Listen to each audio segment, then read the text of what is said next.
you've got to admit, it's still a good-looking car.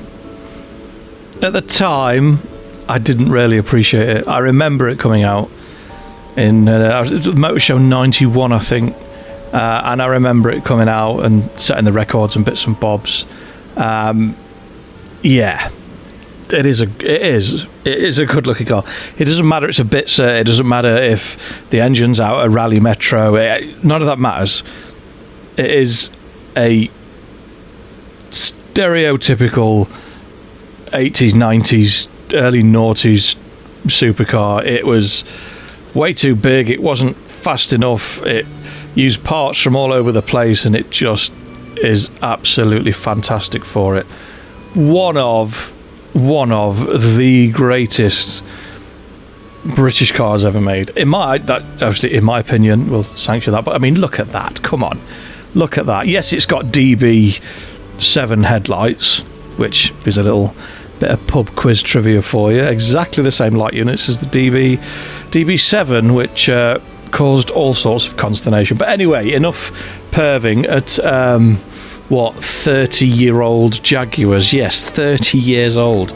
Dear me. We're going to drive this today, but before we do, stock 515-ish horsepower, 1200 kilos, but we're going to go and do a Hypercar parade. So we've gone maximum effort. We've thumped it up to 700 horsepower. We put some slicks on it. We've thrown everything we can throw at it that's not permanent. So there's no cams, there's no boring it out, there's none of that jazz. It's still got its 1980 spec Rover Jaguar Land Rover interior, which, look at the state of it. If anything shows this car, think about what the Japanese were doing in the early 90s with car interiors, and they were way ahead of this, absolutely way ahead of it. But anyway, enough talking about the past and living where we don't live anymore. Hypercar parade. Now, it's been a while since we've done any Hypercar parade stuff, not just on the Tube of You, but just in general. And the cars are quite quick. In fact, I'll take that back. The cars are very, very fast. I had a little bit of a dry run on sports tyres without a ruddy great big turbo on it, and didn't get anywhere near. We were something like 30 odd seconds off the lead. So I've thrown a lot more upgrades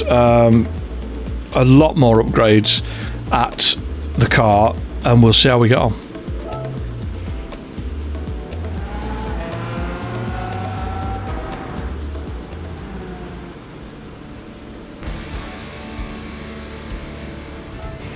Fiver laps of everyone's favourite trial mountain circuit. Yeah, basically it should go like stink. 5-speed gearbox though, dodgy. The gearing might be quite long, but well, we'll have to see, won't we?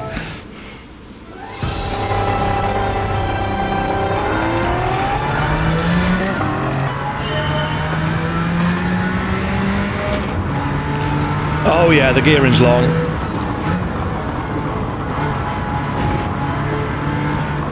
At least she turns in now. She was a little bit reluctant on the sports tyres.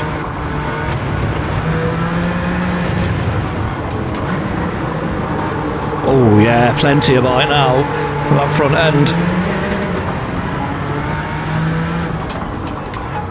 Oh, I thought about sneaking up the inside of Murcielago.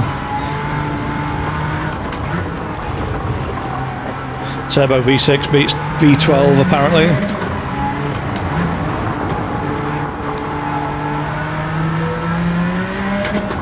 You can tell it's from the 90s as well, because the dials are blue. Remember when all car manufacturers went mad and everything had blue dials, including Hyundais as well. 179 before we're into top gear.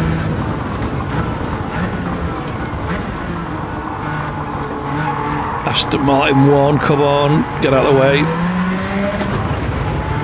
Don't want to get trapped behind that through this section. Can't see because we're sat so low. Oh, a bit wide on the entry.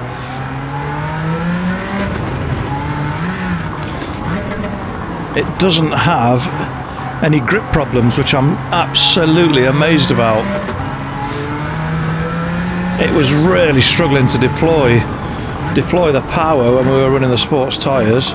I guess that's the big difference with the slicks, especially the softs. There's a Veyron somewhere.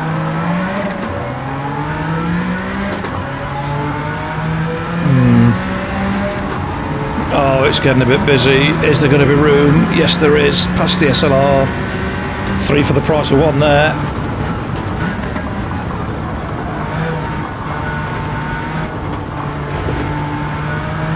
Oh, it's just... I just hope that the reality is that you could hustle this car like we are now. I don't want it to be a big fat lard bucket. I want it to be nice and nimble on its feet and just use the boost. That's going to turn in on us. There we go.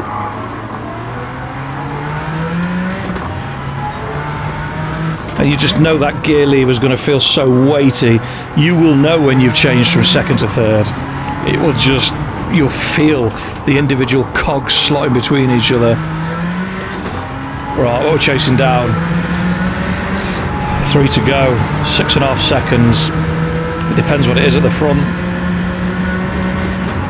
We're a damn sight closer than we were before we strapped the slicks on the big turbo.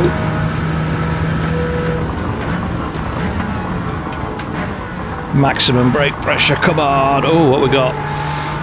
Enzo Ford GT. The supercharged V8 version. Oh, my friend, that was a little bit excessive. And he's decided that he wants to stick it up the inside. Sounded a bit medical, that, didn't it? He's going to stick it up the inside. Enzo's got no grip. Right, 1 to go. Yeah, we are much, much faster. I have no clue. It's a spaceship with a Lamborghini badge on it. Is it a Venio? Is it a Venio? Can't remember. Oh, a bit of a graze on the wall. Come on, little Jag. Not so little Jag.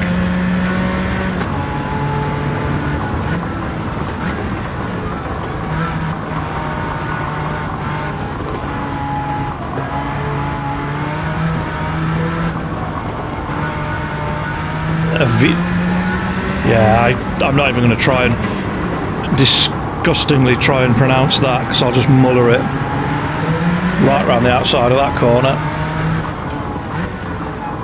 I am liking the low, well, the dips and high beam switches on the dash, the lights keep coming on. Very 1990s. And again. Oh, come on, we're better than that. We're better than that.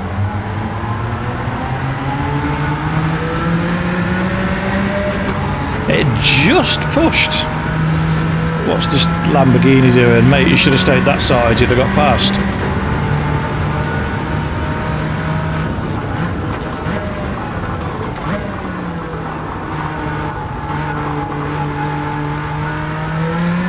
It's not the most musical of engines from the inside, is it? I'm hoping it's got a bit of a hollow sound to it from the outside, a bit like a Nissan GTR, but we'll soon find out, I guess. That's a nice bit of track, that, over the brow of the hill, on the gas, on the brakes, into the dip. You can appreciate the physics model through that little section.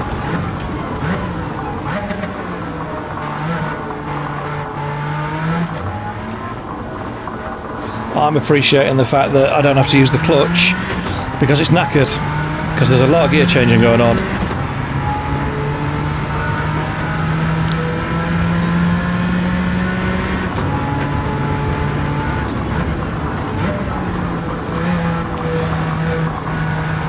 Come on, let's have a clean lap out of it. Let's see how quick she can go around here.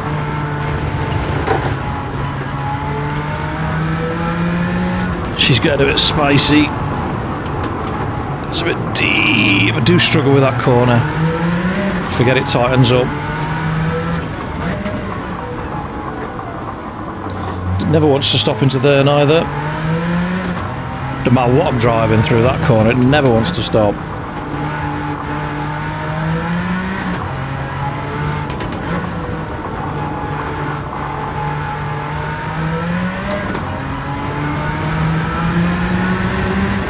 And again. Oh, she's got some go. It'll be interesting when we get somewhere with a decent straight, we can really wind her up. When we go to Le Mans and Monza, sorry. So we should have a couple of decent straights to let her run free.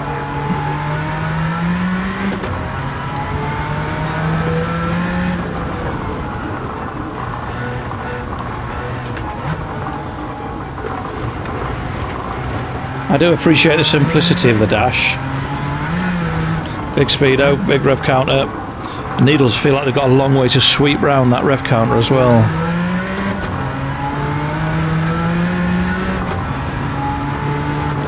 They're very similar, very similar. My brain's just had one of those moments where it goes, hang on, I've seen them before. They're very similar to 1990s Rovers, the performance ones, 216, 218, 220, the 16 valvers. They had very similar dashboards to that. At least we know where Jaguar got them from. I guess they were all from the same factory in Birmingham.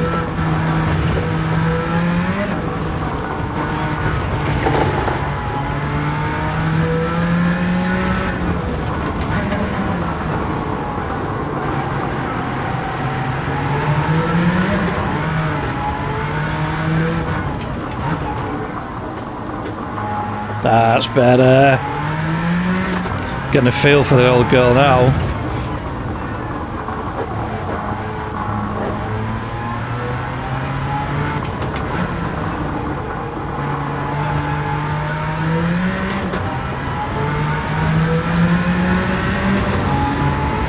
Yeah, I'm a big fan. I am a really big fan.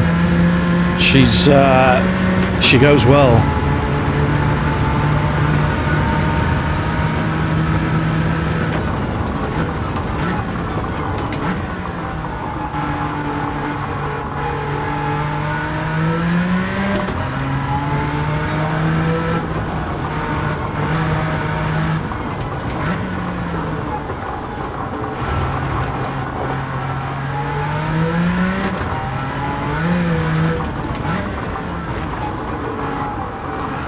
Just hope it doesn't rain anywhere, because if we have to drop these slicks, we're in a world of trouble.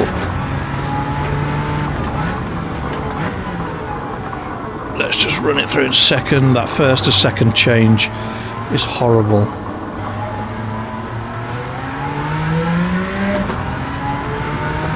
Yeah, big fan. Big fan.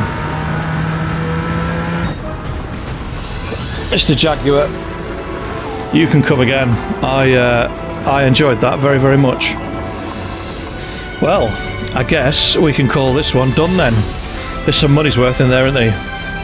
Venio, £1 million at least. Enzo, couple of £1 million. Veyron, couple of £1 million. Ford GT, £1 million. Vulcan, I don't even think you can buy one. 918 Spider, £1 million. The F12 and the SLR are probably the cheap kids in that. That is disgusting, absolutely disgusting. Right, that's this one done then. I guess next time we will be at Kyoto Motorsport Park, is it? We're on the Yamajiwa and Miyabi, 4 laps. What a mouthful. They are 2 very, very poor hands at Scrabble. Well, we need a bit more mileage, so I'll probably do another one tonight, but right, that's it. That'll do. Thanks for watching. Thanks for commenting, liking, subscribing. All of the usual jazz. And fingers crossed I will see you next time. Take care. Stay safe. Peace.